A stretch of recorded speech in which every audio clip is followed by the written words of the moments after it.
What did it feel like to fight for a collapsing Reich, only to be shipped across an ocean and discover a world so wealthy, so orderly, so overflowing with food and comfort that it seemed almost fabricated? Why did thousands of German POWs, hardened by years of total war, write home insisting that America couldn't possibly be real?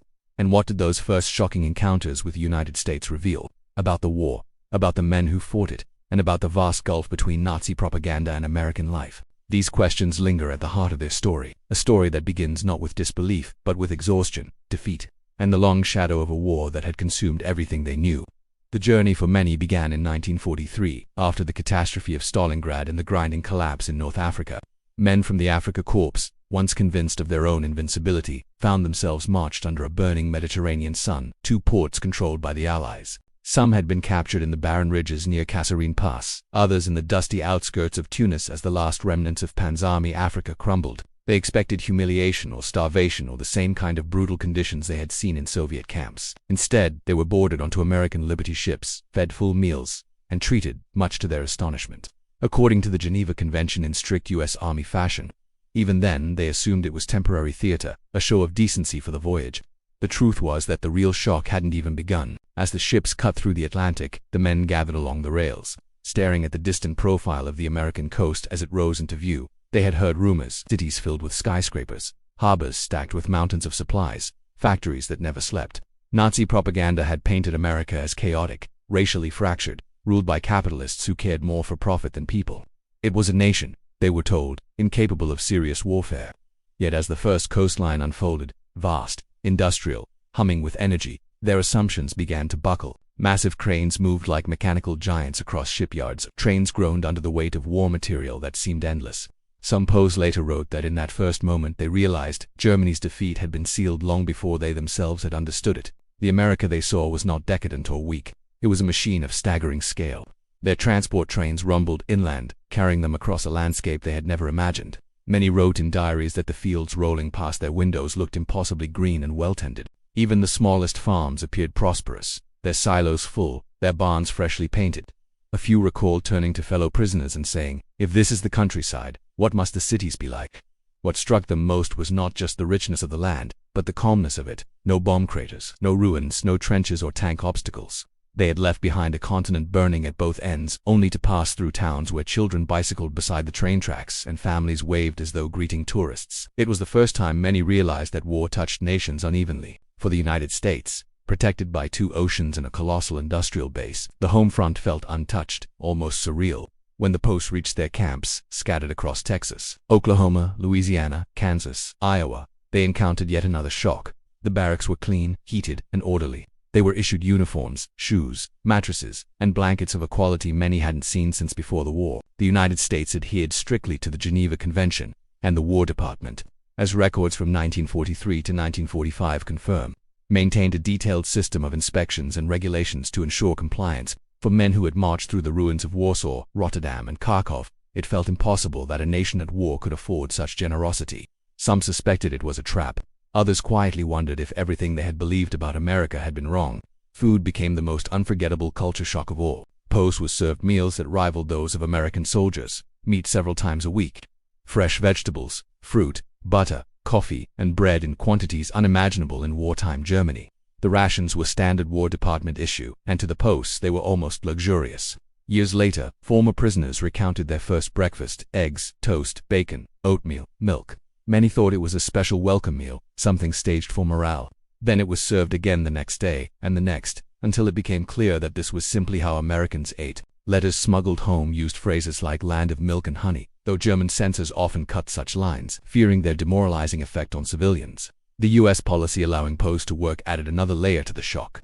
German prisoners became agricultural laborers, lumber crews, factory hands, and warehouse workers. They picked cotton in Texas fields, harvested sugar beets in Nebraska, cut timber in the Pacific Northwest, and stacked crates in depots supplying the war effort. For many, it was the first time they saw everyday American life up close, not filtered through camp fences. They entered towns, saw shops overflowing with goods, and noticed that even ordinary people owned items that felt extravagant by German standards: radios, cars, refrigerators. One former POW wrote that a single American farmhouse pantry held more canned food than he had seen in his entire village during the war.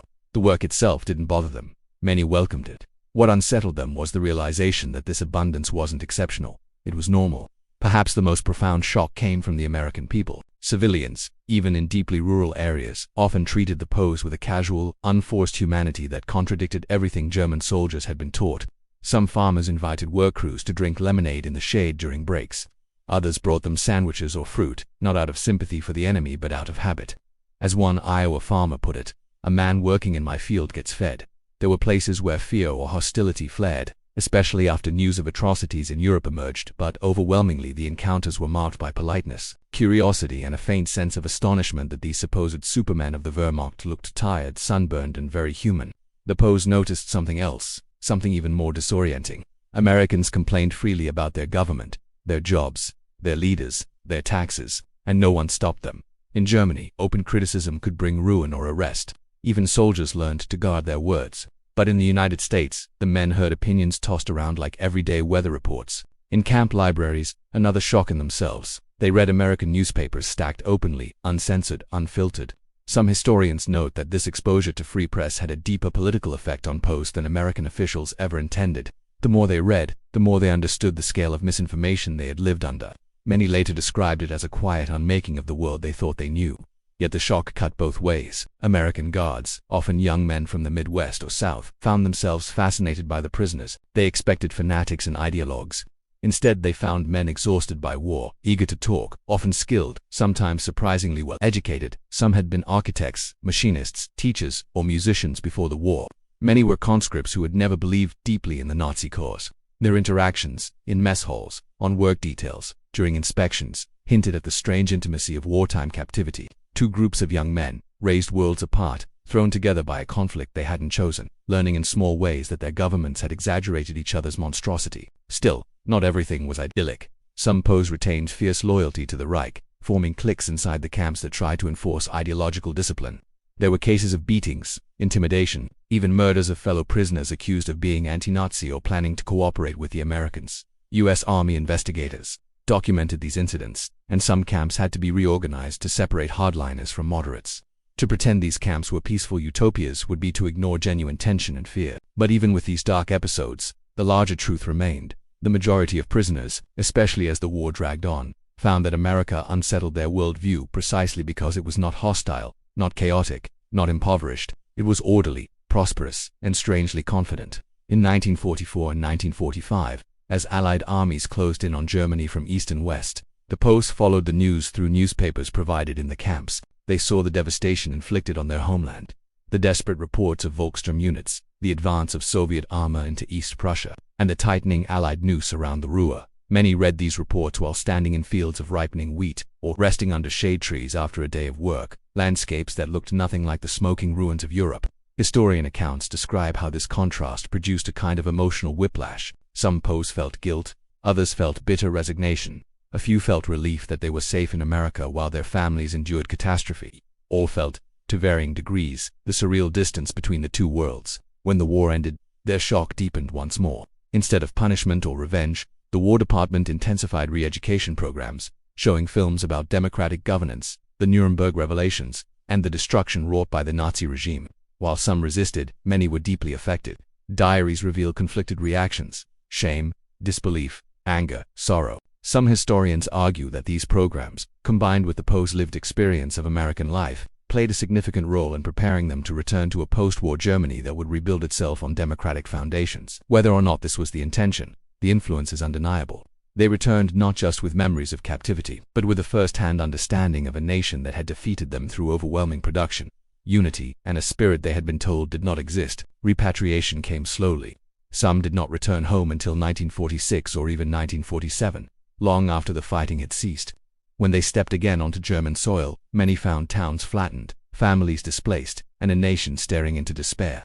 They carried with them stories that sounded like fantasies to those struggling amid the ruins. Accounts from post-war Germany described neighbors listening in disbelief as returning POWs talked about American abundance, the food, the cars, the open stores, the casual freedoms. Some were accused of inventing stories, others were met with resentment for having lived in comfort while Germany starved. Yet over time, as West Germany began its own economic recovery, the memories of those men became early glimpses into what a stable, prosperous, democratic society could look like. Years later, when interviewed by historians and journalists, many former POWs insisted that their time in America changed them more than the war itself, not because of kindness alone, nor because of material comfort, but because the contrast forced them to re-examine the world they had taken for granted. They had expected an enemy defined by greed and chaos. What they found instead was a society whose strength came not from brutality or fanaticism but from a belief, however imperfect, in opportunity, order, and individual freedom. It left a mark on them that war could not erase, and in remembering it, they also remembered the moment they realized the Reich had never stood a chance against a nation that could feed its prisoners better than Germany could feed its own soldiers. They returned to Germany carrying memories that seemed almost impossible to reconcile with the world they now stepped into.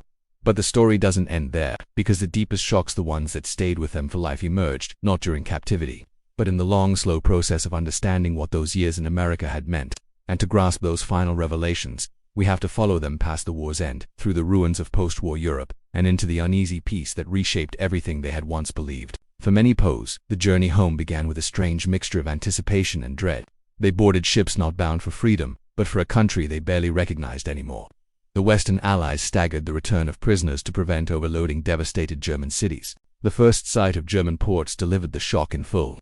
Hamburg, Bremen, Wilhelmshaven, cities flattened by years of strategic bombing, reduced to skeletal silhouettes and mountains of brick dust. Former POWs wrote of walking through streets where entire neighborhoods had been erased, where only the foundations of houses remained, where silence hovered over ruins as though the war had ended only hours before. Children with hollow faces picked through rubble. Women pushed handcarts filled with firewood scavenged from collapsed roofs. Elderly men in patched coats stared blankly at strangers in repatriation uniforms. American camp life, the order, the food, the quiet fields felt suddenly like a dream, and they realized the cruel irony. They had survived captivity better than their own families had survived liberation. In that moment, many understood with a painful clarity why their descriptions of America would be met with disbelief or resentment. Their countrymen didn't need stories of abundance, they needed bread. Those early weeks back home revealed the emotional cost of the cultural shock they had carried across the ocean. Some former POWs spoke freely about America's wealth, its openness, its strange mix of discipline and freedom. Others quickly realized that such stories were unwelcome. A man arriving in a burned-out town with tales of prison camp libraries and plentiful meals risked sounding unpatriotic, ungrateful, even traitorous to the suffering of his own people. So many fell silent, storing their memories away, waiting for a safer moment to speak. Years later, when interviewed by historians, they admitted that America had unsettled them in ways that only became clear once they stood amid the ruins of Germany. They had lived inside two worlds whose realities clashed like opposing fronts of a storm, and they were left to reconcile the collision alone. Yet not everyone rejected their stories. As West Germany slowly rebuilt brick by brick, factory by factory, people began asking questions. What had America really been like? Was the prosperity real? How did ordinary Americans live? These questions mattered now because Germany was remaking itself, and its future lay with the Western Allies. Former POWs began to share their memories, cautiously at first, then more openly as the Wirtschaftswunder took shape. Their recollections carried lessons about efficiency, about civic order, about the value of free expression, about the strange American balance of individualism and collective purpose. They weren't political philosophers, but they had seen democracy at work from the vantage point of an outsider and enemy. Even and the vision had stayed with them. The years in captivity had given them more than food and shelter. They had given them time to think. In the calm monotony of American farmland, many POWs found themselves reflecting on choices they had made, beliefs they had accepted, truths they had never questioned. As Germany rebuilt under Allied supervision, those reflections began to surface in unexpected ways. Some former POWs joined local councils helping shape new democratic institutions. Others became teachers, trying to instill in their students a sense of openness that contrasted sharply with the atmosphere in which they themselves had grown up. A few even emigrated to the United States, drawn back by a world that had once shocked them but now felt like a place of possibility. Historian accounts note that among German immigrants of the 1950s, former POWs were disproportionately represented, a quiet testament to the depth of their transformation. What continued to haunt them, however, was the contrast between how Americans had treated them and how they themselves had been taught to view enemies. They remembered the propaganda films, the indoctrination lectures, the carefully curated stories meant to shape their understanding of the world. And then they remembered the American Guard's young men who enforced rules firmly but without malice, who joked, who gossiped, who argued about baseball and elections, who invited them to share Christmas services or listen to music from scratchy camp radios. The difference between these experiences and the wartime messages of hatred and superiority struck many POWs as the most profound revelation of all. If so much of what they'd been taught had been false, what else had been twisted? The shock of America was not just material, it was moral. This re-examination of belief became even sharper as the full extent of Nazi atrocities surfaced in 1945 and 1946. Many POWs had not known the scale of what the regime had done. They had heard rumors, everyone had bought the documentary evidence shown during re-education programs and later broadcast across the world forced a reckoning. Some insisted until their deaths that they hadn't known. Others admitted that they had sensed something but had lacked the courage or clarity to confront it. In interviews decades later, former POWs described these revelations as the hardest shock of all. America's wealth had astonished them, its freedom had confused them, but learning the truth about their own government broke something in them that never fully healed. It was as if the cultural shock they had experienced in captivity had widened their perspective just enough to understand the magnitude of the darkness they had come from. Returning home also meant returning to families who had endured the war in ways the POWs never fully experienced. Husbands discovered wives who had survived bombings and shortages. Sons reunited with fathers who had been children when they left. Brothers found siblings who had been wounded or killed while they themselves had been safe behind American fences. The emotional gulf this created was difficult to bridge. Some families viewed former POWs with suspicion, believing they had been softened or Americanized. Others saw them as fortunate. In either case, these men carried the strange burden of having seen the enemy's prosperity and humanity up close, yet being unable to fully share or explain it without reopening wounds that Europe was trying desperately to close. The greatest change, however, unfolded quietly over the next decades. As West Germany rose from the ashes, forming new alliances, adopting democratic institutions, and rebuilding its economy with unprecedented speed, the memories of former POWs began to merge with the aspirations of the nation. They had seen a functioning democracy, an efficient economy, a culture where disagreement did not mean danger, and they carried those impressions into their lives, their work, their communities. Historians studying the long-term impact of POW experiences note that while it's impossible to measure precisely, there is little doubt that these men played a subtle but meaningful role in shaping post-war German attitudes toward America and the West. Their first-hand accounts helped humanize a former enemy, soften old hostilities, and prepare a society to align itself with the very nation that had once held its soldiers captive. Some German POWs maintained friendships with American guards and farmers for decades. Letters crossed the Atlantic, filled with updates about families, harvests, health, and the slow passage of time. A few returned to America as visitors, standing again in the fields where they had once worked under armed watch but now as free men welcomed with open arms. In these reunions, captured in local newspapers and oral histories, there was a sense of closure and acknowledgement of a shared humanity that war had obscured but not destroyed. The culture shock that had once bewildered them evolved into a bridge, linking lives that should never have intersected and weaving threads of connection where conflict had once drawn lines. By the early 2000s, as the last generation of World War II veterans entered their final years, historians began collecting their testimonies with urgency. What emerged from these interviews was a consistent theme. The America they had seen had not been perfect, nor had its treatment of POWs been free of flaws. There were tensions, injustices, and moments of harshness. But the overarching memory, the one that defined their experience, was of a nation whose strength lay not merely in its factories or its farms, but in the everyday decency of its people. The most powerful shock was not the food, the freedom, or the wealth. It was the realization that an enemy could show them a better version of humanity than the ideology they had been raised under. The legacy of those years lingers today in small artifacts, letters, camp-made handicrafts, faded photographs of German prisoners working alongside American farmers. But it also lingers in something deeper, the understanding that war reveals not only the worst of humanity but sometimes, in the unlikeliest moments, the best. The German POWs who once thought America was too rich to be real eventually understood that its greatest wealth lay not in material abundance but in the simple, steady faith that individuals could shape their own destiny without fear. It was this belief, quiet, unassuming, powerful, that stayed with them long after the last camp gates closed behind them. And as their stories fade into history, we re-left with the echoes of a question that once baffled thousands of captured soldiers. How could a nation so rich, so free, and so open become the enemy of a country that claimed to be fighting for its own destiny?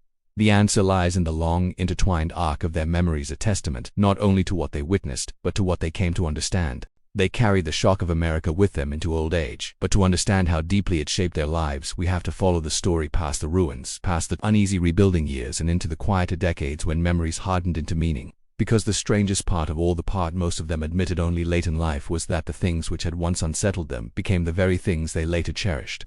And in these final layers of their narrative, the cultural shock of America transformed from a wartime curiosity into a lens through which they viewed their entire lives. For many former POWs, the years immediately after their return unfolded with a kind of suspended tension, as if they were navigating two versions of the world at once. On one side was Germany, shattered, traumatized, scrambling to rebuild its economy and identity.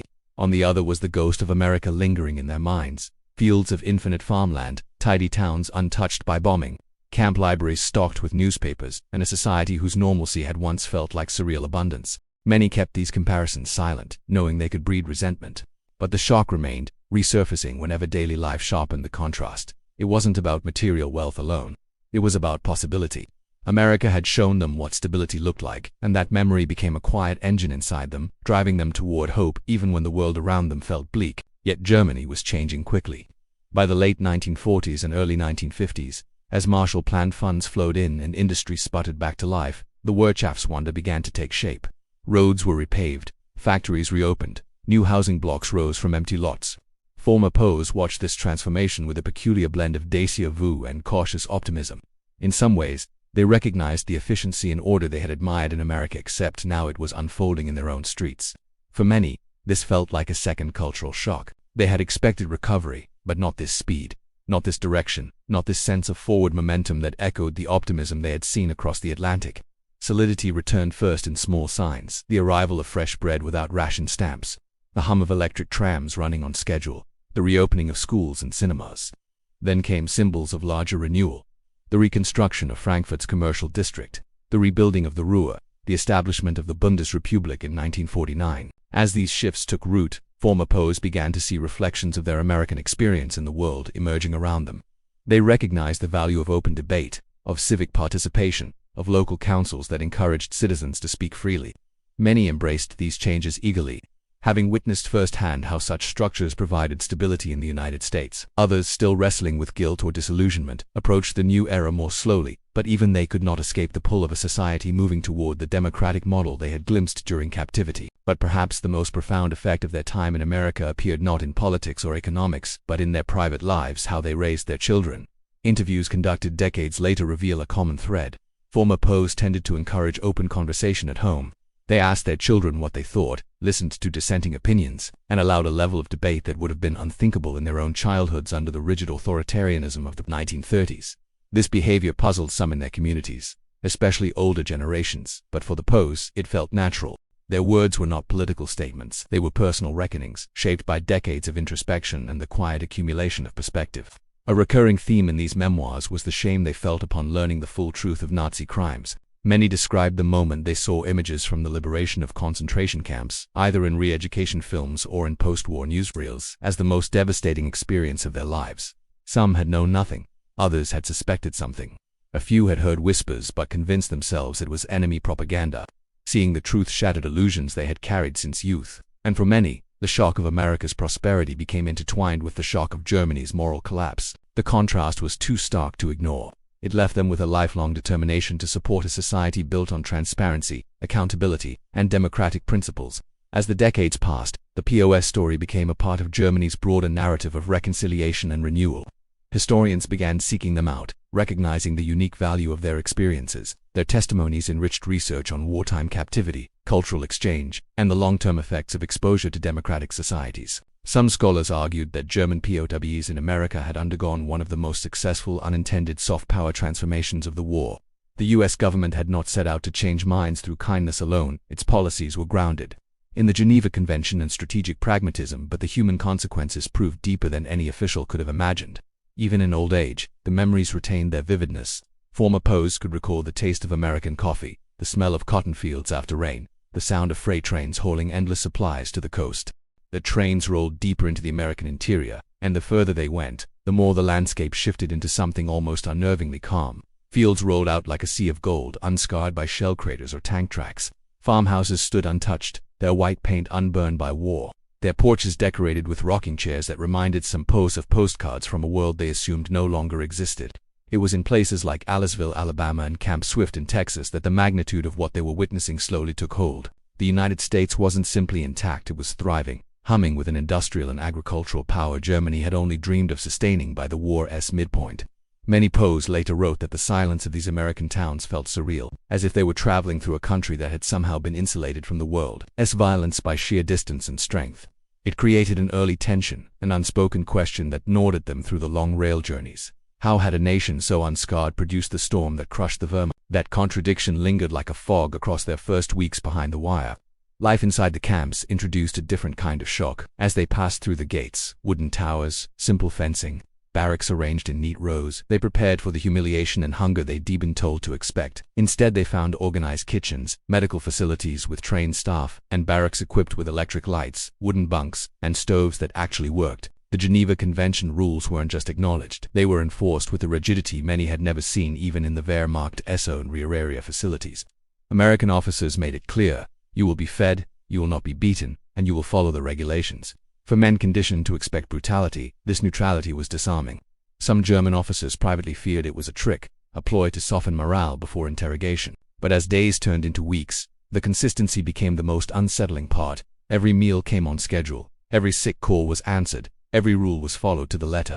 The discipline and fairness of the system didn't just surprise them, it forced them to confront how deeply their own expectations had been shaped by years under a regime where cruelty was assumed.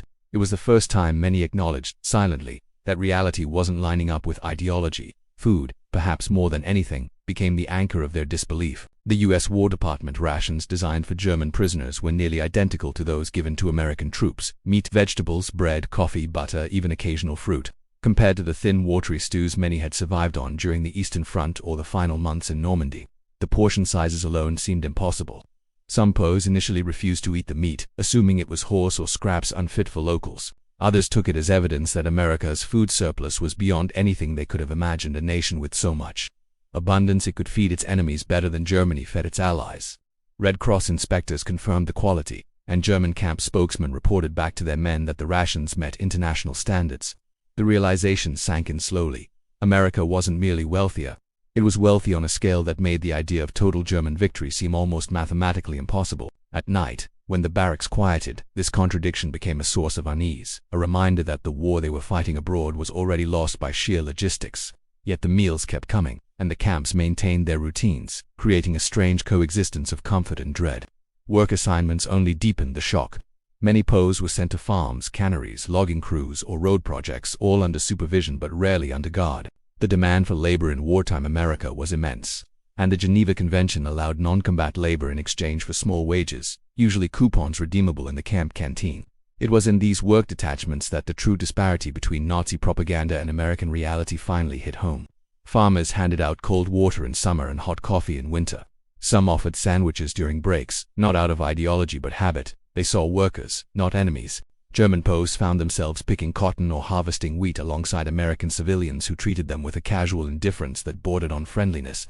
It wasn't uncommon for a farmer's children to watch POW crews from a distance, giggling or whispering as if the men were curiosities rather than invaders from a brutal war. That indifference was perhaps the greatest shock. These people weren't afraid, weren't angry, they were simply living their lives, secure in the knowledge that the war was far away and that victory was inevitable. For men raised on fear and scarcity, it created an entirely new kind of humility. By late 1944, another cultural rupture became impossible to ignore. Information, newspapers in the camps, English-language broadcasts, Red Cross bulletins all provided glimpses into the broader world. Some camps offered English classes or allowed prisoners to read certain American publications under supervision. Instead of censorship designed to manipulate, POWs found that much of what they saw in the American press matched what they had seen on the front lines: Allied victories in France, Germany's collapsing oil supply, the steady advance of Soviet forces toward the Reich's borders. This transparency was disconcerting. They expected propaganda and instead encountered a nation confident enough in its own strength that it didn't need to lie. Some wrote home expressing disbelief that the enemy printed casualty numbers and battlefield setbacks openly. A few POWs later admitted that this experience marked the beginning of their break with Nazism, not because America tried to convert them, but because seeing a functioning democracy from the inside eroded the narratives they had been raised on. Truth, presented plainly, carried its own quiet force. Then came one of the least expected cultural collisions: music. In many camps, the Americans allowed, even encouraged, concerts, choirs, and theater performances. Some POWs arrived with musical training from pre-war life, and soon orchestras formed from scratch using donated or camp-made instruments. The most famous was at Camp Alva, where German musicians performed Beethoven, Brahms, and Wagner before audiences of fellow prisoners and occasionally American guards. The guards listened, sometimes genuinely moved, and the realization dawned on many POWs that their captors saw them not as fanatics or monsters but as human beings capable of beauty and skill. Music became a bridge neither side planned for. It was common for German performers to notice guards quietly tapping their boots or humming along. These small, almost invisible gestures chipped away at the emotional distance that war had carved between them. One POW wrote years later that hearing applause from American guards felt like stepping for a moment outside the war entirely, if only until the final note faded. Not every camp was peaceful, and not every POW adapted. Hardline Nazis, the so-called Black Guards, enforced ideological purity within the barracks, intimidating and occasionally assaulting those they saw as weak or sympathetic to Americans. In some camps, these extremists murdered fellow prisoners suspected of cooperation. The U.S. Army responded by separating hardliners from moderates, relocating them to more restrictive compounds. But the internal violence revealed another cultural shock. German POWs who complained about intimidation found that American officers actually intervened to protect them. It was a jarring reversal of what they expected from a brutal enemy. Some historians argue that this protection contributed more to ideological shifts among POWs than any formal re-education effort. The simple act of enforcing justice, consistently and impartially, demonstrated a stability of values that contrasted sharply with a collapsing Reich. In this way, American discipline became a form of unintentional persuasion, proof that rule of law could be something other than a mask for terror. By 1945, as news of Germany's crumbling defenses filtered into the camps, the emotional atmosphere changed. Some men clung to rumors of secret weapons or last-minute victories. Others accepted the inevitable and focused on the future. Work crews saw American production firsthand. Assembly lines, warehouses stacked to the rafters, railroads packed with supplies, moving in all directions. They watched 16-year-old American boys driving tractors or operating dairy farms while the war raged on the other side of the world. That youth, that productivity, became a silent measure of their homeland's decline. In Germany, boys of the same age were digging trenches, fighting Soviet armor, or fleeing burning cities. The contrast was painful. It forced POWs to confront a truth that many found harder than defeat. Germany had not merely been beaten on the battlefield, it had been outclassed long before the fighting began. This realization settled into their thoughts like sediment, heavy and unavoidable. Repatriation brought its own final shock. When the war ended and ships carried POWs back toward Europe, many felt a strange mix of relief and dread. They anticipated ruins, shortages, and the moral vacuum left in Nazism's collapse, but they also carried an unexpected longing for the predictability of the camps. It wasn't affection for captivity, it was the memory of stability and fairness they feared would vanish upon returning home. When they stepped back onto German soil, the contrast was overwhelming. Cities lay gutted, train stations shattered, roads torn by bomb craters. Some returned to find their homes gone, families displaced, or communities fractured by political suspicion. The America they had glimpsed orderly, abundant, confident, now felt unreal in comparison. Many later admitted that the true culture shock wasn't arriving in the United States, it was leaving it. In a sense, the camps had become a liminal space, a window into a world their own nation might never have built even without the war. That realization stayed with them for the rest of their lives. Years later, memoirs from former POWs echoed the same themes. Disbelief at American wealth, admiration for its fairness, confusion at its casual tolerance, and a lingering sense of what it meant to come from a nation that had promised greatness but delivered catastrophe. Some historians argue that the experience of captivity played a quiet but meaningful role in shaping West Germany's post-war identity. Men who had worked America's farms or factories carried home a first-hand understanding of democratic stability, economic pragmatism, and the power of social trust. Not idealism, pragmatism. The simple observation that a society that protected its citizens, followed its laws, and embraced abundance could outlast one built on fear and control. They didn't return as converts. They returned with a clearer sense of what had gone wrong, and what would be required to build something better from the ruins. In the end, the greatest culture shock wasn't the abundance, the food, or the fairness. It was the realization that America's strength came not from brutality or ideology but from a stability so profound that even its enemies could feel safe within it. For German POWs who spent their youth marching under banners of conquest and sacrifice, this contradicted everything they had been taught. And yet, standing in those quiet American fields, watching the sun set over towns untouched by war, they saw a truth that no amount of propaganda could erase. Power rooted in prosperity is stronger than power rooted in fear. It was a lesson learned not in the heat of battle but in the stillness of captivity, one that followed them long after the war ended, into the rebuilding of their homeland and the shaping of the world that followed. If you've stayed to the end, you're one of the few who still wants the truth.